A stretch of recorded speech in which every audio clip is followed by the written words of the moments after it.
43 கோடி ரூபாய் செலவில் சென்னை ரெட்டேரியை சுற்றுத்தலமாகவும் குடிநீர் ஆதாரமாகவும் மாற்றுவதற்கான பணிகளில் நீர்வளத்துறை அதிகாரிகள் மும்முரம் காட்டி வருகின்றனர்.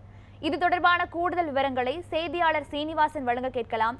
சீனிவாசன் வணக்கம். இது பற்றிய முழு விவரங்களை பதிவு பண்ணுங்க. வணக்கம் பிரியா.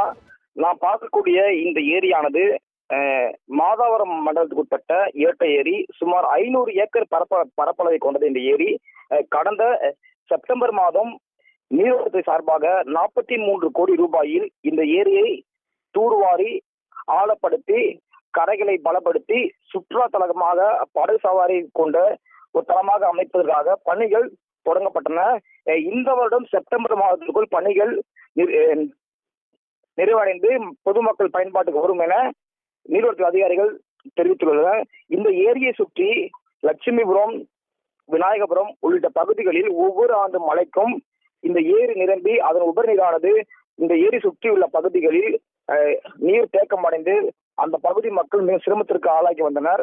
இந்த ஏரியில் சுற்றியுள்ள ஆக்கிரமிப்புகளை அகற்ற வேண்டும் எனவும் பல ஆண்டுகளாக மாதாவரம் குடியரசு நிர்வாகிகள் பல்வேறு கட்ட கோரிக்கைகளை வலியுறுத்தி இந்த ஏரி சீரமைக்க வேண்டும் என கோரிக்கை வைத்தனர். இந்த கோரிக்கைகளை ஏற்று கடந்த ஆண்டு செப்டம்பர் மாதம் 43 கோடி ரூபாயில் இந்த ஏரியை சுமார் 6 அடி முதல் 7 அடி வரை ஆழம் தூர்வாரி கரைகளை 5 அடி வரை தற்போது இருக்கக்கூடிய இந்த கரையை ஒட்டிய 5 அடிக்கு மேல் உயர்த்தப்படும் என ஒப்பந்தம் விடப்பட்டது. இந்த பணிகளானது ஒப்பந்தக்காரர்கள் சென்னை குளத்தூர் ஒட்டிய பகுதி முதல் புழல் எம்ஜிஆர் நகர் வரை உள்ள இந்த ஏரியை தூர்வாரி வருகின்றனர். இந்த காட்சியம் தற்போது பிரத்யேகமாக பார்த்துக் கொண்டிருக்கிறோம்.